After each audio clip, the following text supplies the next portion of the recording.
The United Kingdom government's Brexit withdrawal deal offers temporary guarantees for Britons living elsewhere in the EU and dual citizens in the United Kingdom, but it still requires approval by the United Kingdom Parliament and European Parliament to become law. So what happens if the United Kingdom reaches the 29 March Brexit deadline, still with no deal? A whole host of things would change overnight under that scenario, what critics call the cliff edge. But here we will focus on the situation of Britons living in another EU country. In the year 2007, about 1.3 million United Kingdom born people are resident in the EU 27, while the United Kingdom hosts about 3.2 million EU 27 nationals. The withdrawal deal enables them to keep their current freedom of movement and other EU citizenship rights until 31 December 2020, when the Brexit transition period ends. As for no deal, there is huge uncertainty about what it will mean for Britons living in France, Spain, Germany and elsewhere. The priority for most will be to register as residents, but the rules including deadlines for paperwork vary from country to country. The European Commission, in its contingency plan for no-deal Brexit, urges the EU 27 to take a generous approach to the rights of United Kingdom citizens in the EU, provided that this approach is reciprocated by the United Kingdom. It says the EU 27 should adopt a pragmatic approach to granting temporary residence status. The Commission, the EU executive, has proposed visa-free travel for British visitors to the EU, provided the United Kingdom reciprocates. Under the political declaration, agreed alongside the withdrawal deal, the United Kingdom says the principle of free movement of persons between the Union and the United Kingdom will no longer apply after the transition. It speaks of non-discrimination and full reciprocity, and says both sides aim to provide, through their domestic laws, for visa-free travel for short-term visits. However, that declaration is not legally binding. It spells out ambitions for the future United Kingdom-EU relationship, yet to be negotiated. Under no deal, the declaration would be null and void.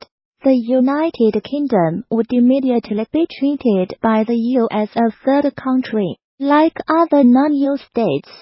So the rules for Britons in the EU could well be the same as for Americans or Chinese, unless some emergency reciprocal deals are done. No deal would immediately hit Britons whose work currently takes them to more than one new country. They would no longer be on a level playing field vis-a-vis EU citizens, who can easily move to another EU country and start a new job there. For Britons, post-Brexit, there will be more bureaucracy. Mobility in Europe is important for many private sector workers, especially in the tech sector, such as computer game designers. Specialists involved in pan-European research projects also need to be able to travel easily across the EU, often at short notice. Daniel Tetlow of British in Europe, a campaign group, says Brits are now being discriminated against in job applications. Post-Brexit, he said, I have the right only to continue working in Germany. I am effectively landlocked. This has huge career implications for all Brits, he told the BBC. It is not clear which United Kingdom professional qualifications will be recognized in the EU post-Brexit, and vice versa. Those details are yet to be negotiated. Under the withdrawal deal, British students in the EU 27 can continue under the current system, but from 2021 they may face much higher tuition fees those that non-EU students have to pay.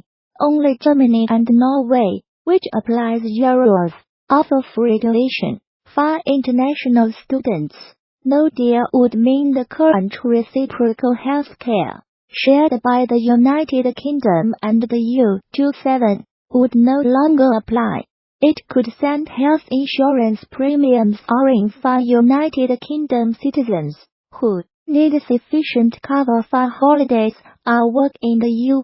No deal would most likely delay the registration of some medicines and delivery of them. Britons could find their European health insurance card, EHIC, a passport to emergency medical treatment, is no longer valid in some EU countries. The House of Commons Library says that post-Brexit, if a United Kingdom national moves to the EU, access to benefits will depend on the host country's immigration policy and the terms of any bilateral social security agreement it has with the United Kingdom. In the EU, social security contributions are coordinated, so someone who has worked in more than member state can make just one application to the relevant agency where they are living when they reach pension age. That agency notifies any other EU state where the individual has worked, and the national insurance contribution that he paid there becomes part of the pension. That reciprocity disappears under a no-deal scenario. It is not clear whether any old bilateral United Kingdom deals with individual EU states on social security will be revived. The United Kingdom tax treatment of overseas pension transfers could change post-Brexit. Transfers from the United Kingdom to non-EU countries have been subject to a 25% United Kingdom overseas tax charge since 2017. There is no guarantee that tax-free transfers will continue for United Kingdom pensioners living in the EU. What about the EU27 countries where most United Kingdom citizens live? Of the estimated 310,000 Britons living in Spain, about 65,000 are resident and in permanent work. About one-third of the 310,000 are pensioners.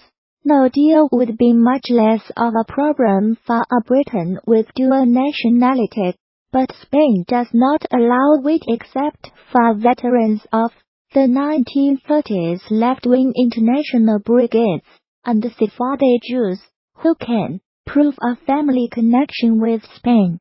For other Britons, acquiring Spanish citizenship means surrendering a United Kingdom passport.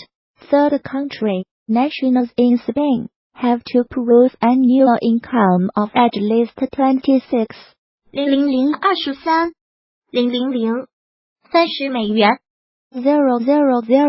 to remain legally resident, and that could be a problem for some British pensioners. Post-Brexit, whatever happens, both governments say the common travel area will remain in force.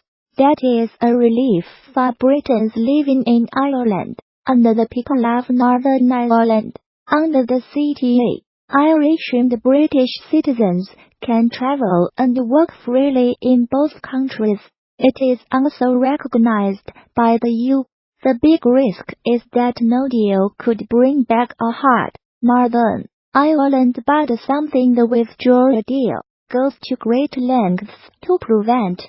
With the controversial backstop plan, French MPs have granted the government emergency powers to issue decrees in the event of a no-deal Brexit. The government says it will not impose visas on British visitors, provided the United Kingdom government also maintains visa-free travel. Britons living in France are not yet required to register as residents, but a registration could make it easier to buy or sell a property. From 30 March, in the event of no deal, Britons will have 3 months to register for a new temporary residence permit. The bureaucratic formalities vary from one German state to the next. Under the federal system, Berlin has the largest number of Britons.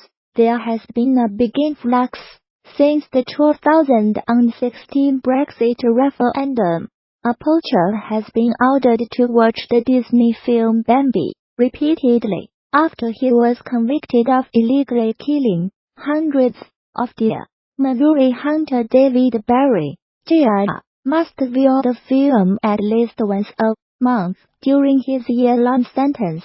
He was arrested in August along with 2 family members for killing the deer, taking their heads and leaving their bodies to rot.